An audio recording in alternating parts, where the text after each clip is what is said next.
Hi friends, ഇന്നത്തെ സെഷനിൽ നമ്മളിവിടെ ഡിസ്കസ് ചെയ്യാൻ പോകുന്നത് big push theory of big push അല്ലെ. അപ്പൊ ഇക്കണോമിക് ഗ്രോത്ത് ആൻഡ് ഡെവലപ്മെന്റിൽ വരുന്ന വളരെ ഇമ്പോർട്ടന്റ് ആയിട്ടുള്ള ഒരു തിയറിയാണ് ബിഗ് പുഷ് തിയറി എന്ന് പറയുന്നത്. അപ്പൊ ഈ തിയറി ഡെവലപ്പ് ചെയ്തെടുത്തത് റോസന്റീൻ റോഡൻ എന്ന് പറയുന്ന ഒരു ഇക്കണോമിസ്റ്റ് ആണ് 1943 അല്ലെ. അപ്പൊ നമ്മൾ ചിലർ പറയുന്ന സമയത്ത് റോസ്റ്റീൻ റോഡൻ എന്ന് പറയാറുണ്ട്. അപ്പൊ ഓർത്ത് വെച്ചാൽ മതി, റോസന്റീൻ റോഡൻ അല്ലെങ്കിൽ റോസ്റ്റീൻ റോഡൻ 1943 ഡെവലപ്പ് ചെയ്തെടുത്തിട്ടുള്ള ഒരു തിയറിയാണ് ബിഗ് പുഷ് തിയറി എന്ന് പറയുന്നത്. മെയിൻ ആയിട്ട് ഈ തിയറിയിൽ പറയുന്നത് പുവർ കൺട്രീസ് ഒരു ട്രാപ്പിലാണ്, അതായത് ലോ ലെവൽ ഇക്വിലിബ്രിയം ട്രാപ്പിലാണ് പുവർ കൺട്രീസ് ഉള്ളത്. അപ്പൊ പുവർ കൺട്രീസിന്റെ ഡെവലപ്മെന്റിന് വേണ്ടി വന്നിട്ടുള്ള തിയറി ആണെന്നുള്ളത് ഓർക്കാവല്ലോ അല്ലെ. അപ്പൊ പുവർ കൺട്രീസിന് ഡെവലപ്മെന്റിന് വേണ്ടി വന്നിട്ടുള്ള ഒരു തിയറിയാണ് ബിഗ് പുഷ് തിയറി. അപ്പം ഈ പുവർ കൺട്രീസ് ഓൾറെഡി ഒരു ട്രാപ്പിലാണ്, അതായത് low income, low saving, low investment, അങ്ങനെ ഒരു ട്രാപ്പിലാണ് ആര് പോകുന്നത്, പുവർ കൺട്രീസ് പോകുന്നത്. കറക്റ്റ് അല്ലേ? ഇൻകം ലോ ആയിരിക്കും, ഒബ്വിയസ്ലി ഇൻകം കുറവാണെങ്കിൽ സേവിങ് കുറവായിരിക്കും. ഈ സേവിങ് കുറയുന്ന സമയത്ത് എന്തും കൂടെ കുറയും, ഇൻവെസ്റ്റ്മെന്റും കൂടെ കുറയും. അപ്പൊ ആ കൺട്രിയിൽ ഇങ്ങനെ മാസീവ് ആയിട്ടുള്ള ഇൻവെസ്റ്റ്മെന്റ്സ് ഇല്ലാത്തത് കൊണ്ട് തന്നെ ഡെവലപ്മെന്റിനെ അത് മോശമായി ബാധിക്കും. ഡെവലപ്മെന്റ് വളരെ സ്ലോ ആയിരിക്കും, മന്ദഗതിയിലുള്ള ഡെവലപ്മെന്റ് ആയിരിക്കും. കറക്റ്റ് അല്ലേ? അപ്പം അതിൽ നിന്നും മോചനം നേടാനായിട്ട് അദ്ദേഹത്തിന്റെ അഭിപ്രായത്തില് ഒരു മാസീവ് ആയിട്ടുള്ള ഇൻവെസ്റ്റ്മെന്റ് ഇൻ ഓൾ സെക്ടേഴ്സ്, എക്കോണമിയിൽ ഏതൊക്കെ സെക്ടേഴ്സ് ഉണ്ടോ അതിനകത്തെല്ലാം മാസീവ് ആയിട്ടുള്ള ഒരു ഡ്രാസ്റ്റിക് ആയിട്ടുള്ള വലിയ രീതിയിലുള്ള ഒരു ഇൻവെസ്റ്റ്മെന്റ് കൊണ്ടുവരിക. എല്ലാ സെക്ടേഴ്സിലും ഒരുപോലെ കൊണ്ടുവരണം. ഏതെങ്കിലും കുറച്ച് സെക്ടേഴ്സിൽ കൊണ്ടുവന്നത് കൊണ്ട് കാര്യമായില്ല. ഓക്കെ, എല്ലാ സെക്ടേഴ്സിനും. അതുകൊണ്ട് തന്നെ ഇതൊരു ബാലൻസ്ഡ് ഗ്രോത്ത് അതിനകത്ത് വരുന്നതാണ് കേട്ടോ, ബാലൻസ്ഡ് ഗ്രോത്തിനകത്ത് വരുന്നതാണ്.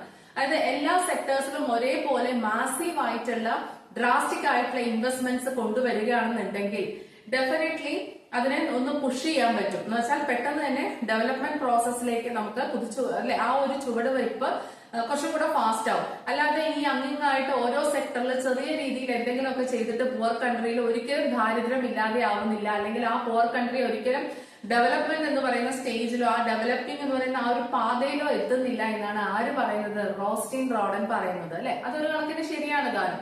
അപ്പൊ ബിഗ് പുഷ് ഉണ്ടാവണം. ഒരു സ്ലോ ആയിട്ടുള്ള ഏതെങ്കിലും മേഖലകളിൽ കുറച്ച് കാര്യങ്ങൾ ചെയ്താൽ പോരാ. അതാണ് ഈ ബിഗ് പുഷ് തിയറിയിൽ പറയുന്നത്. ഇതാണ് മെയിൻ ആയിട്ടുള്ള കണ്ടന്റ്. അപ്പം ഈ poor countries low level equilibrium ട്രാപ്പിലാണ്. എന്താണ് ലോ ലെവൽ ഇക്വിലിബ്രിയം ട്രാപ്പ് എന്ന് പറയുന്നത്? Low income, low saving, low investment. അതുകൊണ്ട് തന്നെ ദാരിദ്ര്യം ഒന്നും തുടച്ചു നീക്കാൻ കഴിയാത്ത ഒരു അവസ്ഥയിൽ പതുക്കെ മന്ദഗതിയിൽ പോയിക്കൊണ്ടിരിക്കുക അതല്ലേ. അപ്പൊ അതിൽ നിന്ന് മോചനം നേടാൻ, അല്ലെങ്കിൽ ഈ പുവർ കൺട്രീസിലെ ഡെവലപ്മെന്റിലേക്ക് എത്തിക്കാനായിട്ട് എല്ലാ സെക്ടേഴ്സിലും ഡ്രാസ്റ്റിക് ആയിട്ടുള്ള വലിയ രീതിയിലുള്ള ഇൻവെസ്റ്റ്മെന്റ് കൊണ്ടുവരിക. അങ്ങനെ ഈക്വൽ ആയിട്ട് ഉള്ള ഇൻവെസ്റ്റ്മെന്റ് ഓരോ സെക്ടർ വളരുന്നു. അങ്ങനെ എന്താ പറയാ, പെട്ടെന്ന് തന്നെ നമുക്ക് ഡെവലപ്മെന്റിലേക്ക് എത്താൻ കഴിയുന്നു എന്നാണ് പറയുന്നത് അല്ലെ. ആ ഡെവലപ്മെന്റിലേക്ക് ബിഗ് പുഷ് അത് ആവശ്യമാണ് എന്നാണ് പറയുന്നത്. ബിഗ് പുഷ് ആണ് ആവശ്യം. ഓക്കെ, അപ്പം പോൾ റോസന്റീൻ റോഡൻ 1943 ഇൻട്രൊഡ്യൂസ് ചെയ്തിട്ടുള്ള ഒരു തിയറിയാണ് ബിഗ് പുഷ് തിയറി എന്ന് പറയുന്നത്. അതേപോലെ തന്നെ ലാർജ് സ്കെയിൽ ഇൻവെസ്റ്റ്മെന്റ് എഫേർട്ട് ആരുടെ ഭാഗത്തു നിന്നും ഉണ്ടാവണം, ഗവൺമെന്റിന്റെ ഭാഗത്തു നിന്നും ഉണ്ടാവണം എന്ന് എന്താ പറയാ സ്റ്റേറ്റ് ചെയ്യുന്ന ഒരു തിയറിയും കൂടിയാണ് അല്ലെ. ലാർജ് സ്കെയിൽ ഇൻവെസ്റ്റ്മെന്റ് ആരുടെ ഭാഗത്തു നിന്നും ഉണ്ടാവണം, ഗവൺമെന്റിന്റെ ഭാഗത്തു നിന്നും ഉണ്ടാവണം. ഓക്കെ, പിന്നെ അതേപോലെ തന്നെ ഈ സ്മോൾ ഗ്രാജുവൽ ഇൻവെസ്റ്റ്മെന്റ്സ് എന്ന് പറയുന്നത് ദാറ്റ് കനോട്ട് പുൾ എന്ന് പറയുന്ന പുവർ കൺട്രി, ഒരു പുവർ കൺട്രിയെ നമുക്ക് പോവർട്ടിയിൽ നിന്നും രക്ഷിക്കാൻ, മോചിപ്പിക്കാനായിട്ട് കഴിയില്ല. എന്തുകൊണ്ട്? ഈ സ്മോൾ ഗ്രാജുവൽ ഇൻവെസ്റ്റ്മെന്റ്സ്. അപ്പൊ small gradual investments cannot pull A poor country out of what is poverty അല്ലെ. ഈ പുവർ കൺട്രി ദാരിദ്ര്യത്തിൽ നിന്ന് നമുക്ക് ഇങ്ങനെ പുള്ള് ചെയ്യാനായിട്ട് എന്ത് ചെയ്യില്ല, കഴിയില്ല. കാരണം എന്താന്ന് വെച്ചാൽ പതുക്കെ അല്ലെ, സ്ലോ ആയിട്ട് എന്തെങ്കിലും ചെയ്യുന്ന സമയത്ത്.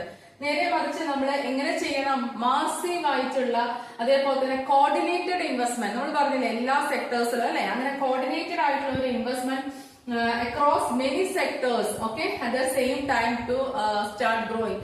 സെയിം ടൈമില് എല്ലാ സെക്ടേഴ്സിലും അല്ലെ എന്താ പറയാ സൈമൾട്ടേനിയസ്ലി മാസീവ് ആയിട്ടുള്ള ഇൻവെസ്റ്റ്മെന്റ്സും കാര്യങ്ങളും ചെയ്യുവാണെങ്കിൽ ഡെഫിനറ്റ്ലി ആ കൺട്രി എന്ത് സ്റ്റാർട്ട് ചെയ്തിട്ടുണ്ടാവും, ഗ്രോയിങ് സ്റ്റാർട്ട് ചെയ്തിട്ടുണ്ടാവും അല്ലെ, ഗ്രോ ചെയ്യാനായിട്ട് തുടങ്ങിയിട്ടുണ്ടാവും എന്നാണ് പറയുന്നത്. കറക്റ്റ് അല്ലേ അത്? ഓക്കെ, അപ്പം small gradual investments cannot pull a country out of poverty. അപ്പൊ എന്താണ് ആവശ്യം? Need a massive investment. Okay, in all sectors, അല്ലെങ്കിൽ across all the sectors simultaneously or same time, ഒപ്പം വേണം at the same time to start growing. അപ്പൊ മാത്രമേ വളർച്ച തുടങ്ങുള്ളൂ. Correct അല്ലേ? ഓക്കെ, അപ്പൊ ഒരു ബാലൻസ്ഡ് ഗ്രോത്ത് ആ ഒരു ഇതിനകത്ത് വരുന്നതാണ് കേട്ടോ ഇത്. ഇനി ഇതിനകത്ത് അപ്പൊ ലോ ലെവൽ ഇക്വിലിബ്രിയം ട്രാപ്പിലാണ്. അതിൽ നിന്നും ആ പോവർട്ടിയിൽ നിന്നും മോചിപ്പിക്കാനായിട്ട് നമുക്ക് വലിയ രീതിയിലുള്ള ഇൻവെസ്റ്റ്മെന്റ്സ് വേണം. ഗവൺമെന്റ് ആണെങ്കിൽ എങ്ങനെ ചെയ്യണം, ലാർജ് സ്കെയിൽ ഇൻവെസ്റ്റ്മെന്റ്സിനുള്ള എഫേർട്ട് ഗവൺമെന്റ് ഇട്ടേ മതിയാവും എല്ലാ സെക്ടേഴ്സിലും എന്ന് പറയുന്നുണ്ട്. അതുപോലെ തന്നെ മൾട്ടിപ്പിൾ സെക്ടേഴ്സിലുള്ള വളർച്ച മാത്രമേ ഒരു രാജ്യത്തിന്റെ വളർച്ചയിലേക്ക് എത്തിക്കുകയുള്ളൂ എന്നാണ് അദ്ദേഹം പറയുന്നത്. മൾട്ടിപ്പിൾ സെക്ടേഴ്സിന്റെ ഏതെങ്കിലും ഒരു സെക്ടർ വളർന്നുകൊണ്ട് കാര്യമായില്ല അല്ലെ. ഓക്കെ, ഇനി ഈ തിയറിയിൽ വരുന്ന 3 ഇൻഡിവിസിബിലിറ്റീസ് ഉണ്ട് കേട്ടോ. എന്തൊക്കെയാണ് 3 ഇൻഡിവിസിബിലിറ്റീസ്? അതാണ് ഇതിനകത്ത് ഇമ്പോർട്ടന്റ് ആയിട്ടുള്ള ഒരു കാര്യം നമുക്ക് മെൻഷൻ ചെയ്യേണ്ടത്. പ്രൊഡക്ഷൻ ഇൻഡിവിസിബിലിറ്റി, ഡിമാൻഡ്, സേവിങ്, അങ്ങനെ 3 ഇൻഡിവിസിബിലിറ്റീസ് ഉണ്ട്. അതായത് നമുക്ക് വിഭജിക്കാൻ കഴിയില്ല. ഈ സെക്ടേഴ്സ് എല്ലാം ഇന്റർ കണക്റ്റഡ് ആണ്. അതുകൊണ്ട് തന്നെ ഒരു സെക്ടറിലെ മാത്രം വിജയം പോരാ, നമുക്ക് എല്ലാ സെക്ടറും വേണം എന്നല്ലേ. അപ്പൊ അതിന് അദ്ദേഹം പറയുന്ന 3 വിഭജിക്കാൻ കഴിയാത്ത അല്ലെങ്കിൽ ഒഴിച്ചുകൂടാൻ കഴിയാത്ത എന്നൊക്കെ നമുക്ക് പറയാം. അങ്ങനെ 3 കാര്യങ്ങളുണ്ട്. 1 പ്രൊഡക്ഷൻ, 2 സേവിങ്, 3 ഡിമാൻഡ്. അപ്പൊ ഏതൊക്കെയാ indivisibilities? Indivisibilities in production, next one indivisibilities in demand, next third one indivisibilities in എന്താണ്, സേവിങ്. ഈ 3 കാര്യങ്ങളാണ് ഉള്ളത്. ഓക്കെ, അതില് ഈ പ്രൊഡക്ഷൻ ഇൻഡിവിസിബിലിറ്റീസ് എന്ന് ഉദ്ദേശിക്കുന്നത് എന്താന്ന് വെച്ചാല് അദ്ദേഹം ഈ പ്രൊഡക്ഷൻ എല്ലാ സെക്ടേഴ്സിലും ഒരുപോലെ എന്ത് വേണം എന്നാണ് പറയുന്നത്. ക്യാപിറ്റൽ, വലിയ രീതിയിലുള്ള മെഷീൻസും എക്യുപ്മെന്റ്സും അങ്ങനെയുള്ള ഇൻവെസ്റ്റ്മെന്റ്സും ആവശ്യമാണ്. ഹെവി അല്ലെ, കൂടുതൽ ക്യാപിറ്റലും അങ്ങനെയുള്ള ഇൻവെസ്റ്റ്മെന്റ്സ് കൂടുതൽ ആവശ്യമാണ് എന്നാണ് ഈ പ്രൊഡക്ഷൻ ഇൻഡിവിസിബിലിറ്റീസിൽ പറയുന്നത്. എല്ലാ മേഖലകളും എല്ലാ സെക്ടേഴ്സിലും ഒരേപോലെ വലിയ രീതിയിലുള്ള മെഷീൻസും എക്യുപ്മെന്റ്സും അങ്ങനെയുള്ള കാര്യങ്ങൾ വേണമെന്നാണ് പറയുന്നത്. അടുത്തത് ഡിമാൻഡ്. ഡിമാൻഡ് എന്ന് പറഞ്ഞാല് ഇപ്പൊ നമ്മള് ഒരു സെക്ടറില് ആൾക്കാരായിരിക്കും, ഒരു സെക്ടറിലെ ലേബേഴ്സ് ആയിരിക്കും അടുത്ത സെക്ടറിലെ സാധനങ്ങൾ ഡിമാൻഡ് ചെയ്യുന്നത്. അപ്പൊ എല്ലാ സെക്ടറിലെയും ഡിമാൻഡിന് ഇമ്പോർട്ടൻസ് കൊടുക്കണം. മനസ്സിലായില്ലേ? ഇപ്പൊ ഒരു സെക്ടറിലെ ജോലി ചെയ്യുന്ന ആൾക്കാരായിരിക്കും അടുത്ത സെക്ടറിലെ സാധനങ്ങൾ വാങ്ങിക്കുന്നത്. ഫോർ എക്സാമ്പിൾ, ഇപ്പൊ അഗ്രികൾച്ചറൽ സെക്ടറിൽ ജോലി ചെയ്യുന്ന ആൾക്കാർ ഇൻഡസ്ട്രിയൽ സെക്ടറിലെ സാധനങ്ങൾ വാങ്ങിക്കാറുണ്ട്.